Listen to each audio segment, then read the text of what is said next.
Hey there, Buck Bookers. Welcome back to another thrilling episode of Buck's Books. It's your boy Buck. I'm here with Beefed and Duke. You can probably see him. He's such a good boy.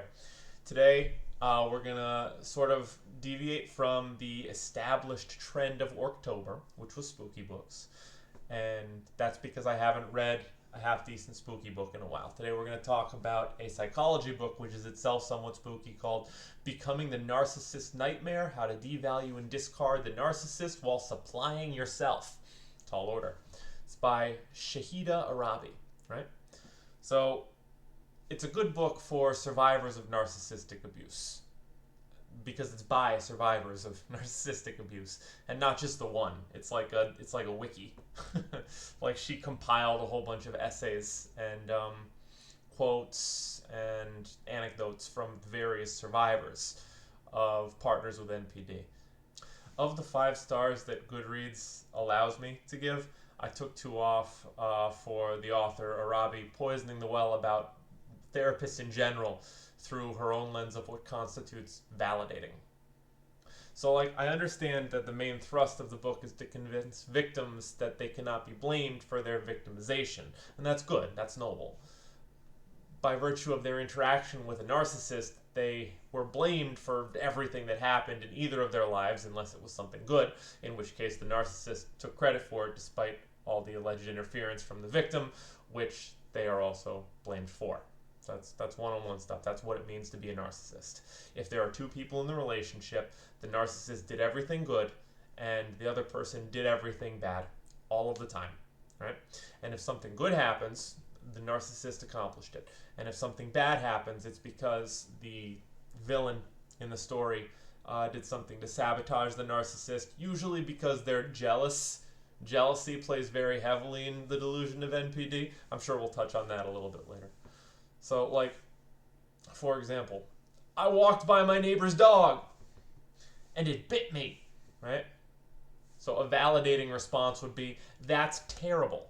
Are you all right? That must have really scared you. Those are all validating, right?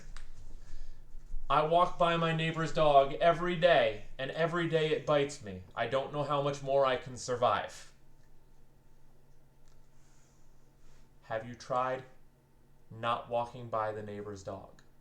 It's not that simple. You don't understand the advanced psychodynamics of neighborhood navigation and dog proximity. I am neurochemically addicted to passing by this dog, and I am going to find a validating therapist who is educated in these matters. No, sweaty. You're going to find an enabler. You're just looking for someone to tell you that everything you think is right, and sometimes the things that you think are not right. That's why we go to, not even a therapist, to other people. That's why we step outside the echo chamber, because sometimes we're off the goop, and we need someone to check us. And that's why we keep ideally, that's why we keep other people in our lives, so we can maintain some kind of social equilibrium. But, if you keep on passing this murderous dog, at some level you're inviting it because you know what's going to happen. And the argument made in the book is that we're helplessly magnetized into these abusive cycles with the narcissists, who are professional con artists, spectacular in bed. She really emphasized the point that they're spectacular in bed for some reason. And there's just nothing we can do about it. Nothing can be done. But then the rest of the book consists of things that we can do about it.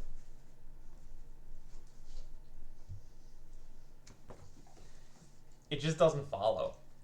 Either you're helpless and blameless and prettier than non-victims, pulled along in the wake of the narcissist until a freak accident frees you and you can begin recovering, or the title of the book you wrote is possible, and you can become the narcissist nightmare by devaluing and discarding them while supplying yourself. I don't hold any of this against her. It's cognitive dissonance, and I appreciate that. Do you need to do that right now? Hey. Do you need to be doing that right now? Yeah. Come on, dude. Decorum. I don't hold it against her. It's cognitive dissonance, and she's still working through it. I gave her 3 stars for the rest of the book, which offered great suggestions about like gray rocking and boundary setting and self-care and all sorts of other psychologically sound strategies to recover from abuse and reduce your chances of getting targeted for abuse again. My personal favorite of her suggestions was the one where you fight fire with fire, and whatever response the narcissist attempts to manipulate out of you, you hit them with the opposite, full force. They give you the silent treatment. Perfect. That's some quiet time for yourself. They hit you with their guilt trip, explaining how thoroughly you've victimized them.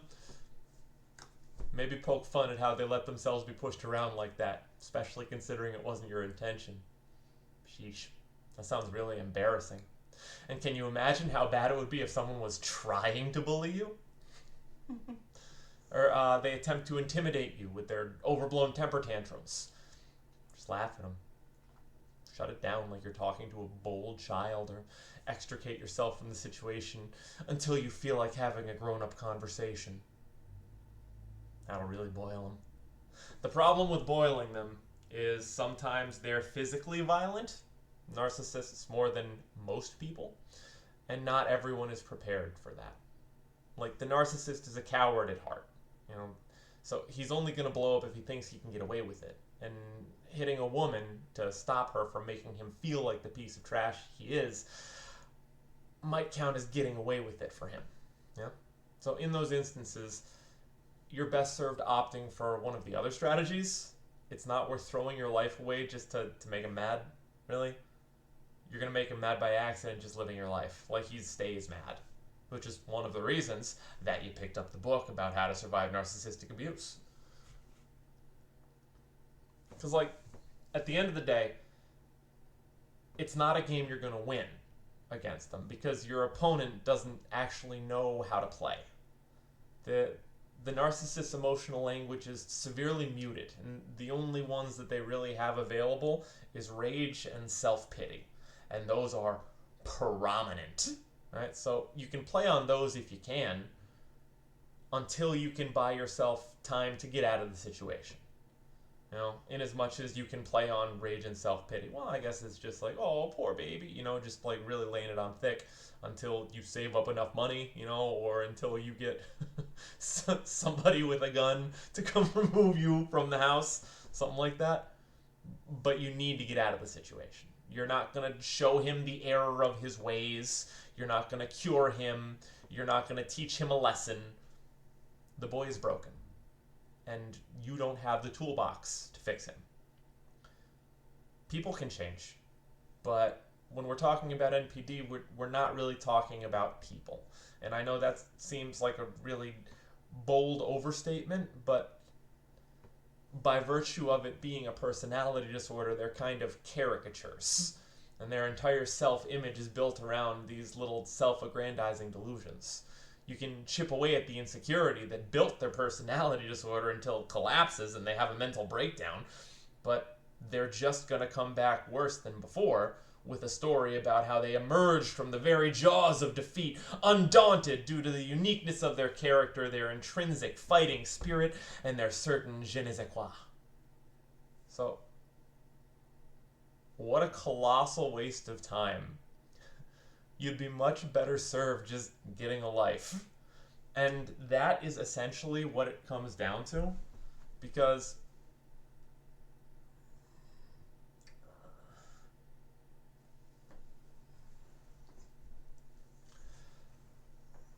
sorry, I got a little distracted. Got a little distracted there. They have a hard time if you have your own stuff going on.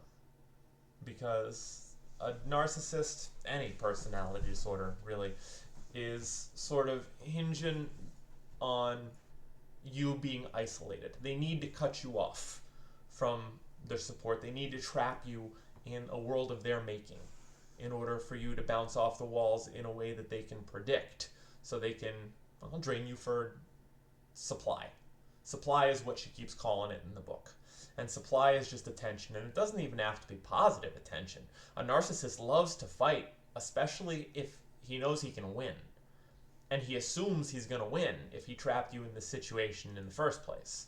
because you're not using any of the strategies, because all they want is basically attention, you know? And what's weird is that's true of virtually all of the cluster B personality disorders. They all just want a form of attention, be it like pity, it's usually pity, but or access to your resources, but ultimately, that's more sociopathy, but ultimately what they're after is you to look at them constantly, you to supply them with something that they think that maybe they don't think it, but that they were denied at some important developmental milestone.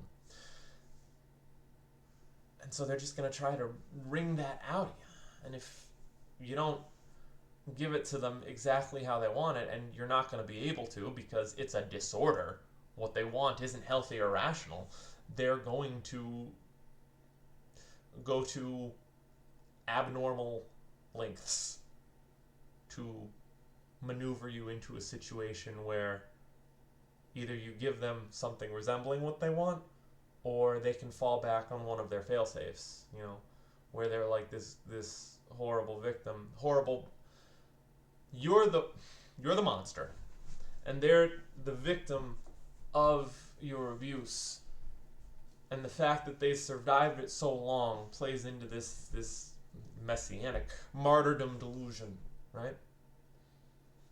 So that is still supply for them. Like, that's still checking a box for them. If you stay in a relationship with one of these people, your life is just going to be checking a box for them. Whether you like it or not, whether you're trying to or not, even if you are trying to, by virtue of it being a disorder, by virtue of it being maladaptive, no matter what you try to do, you're not going to be able to do it right every time. Because what they're doing doesn't make any sense. It's completely irrational and governed by their moods. You know? So then they will force you into one of their favorite boxes. Which brings us back to no way to win. You're not going to fix them. Therapy can barely fix them. The recovery rates for that kind of personality disorder, especially narcissism and sociopathy, because they cannot acknowledge that anything is wrong. And that's true of personality disorders in general. They're often designed around the assumption that these are things that happen to them. What's wrong is the world, and I'm doing just fine. But the world is always so wrong that it is negatively impacting however I'm doing.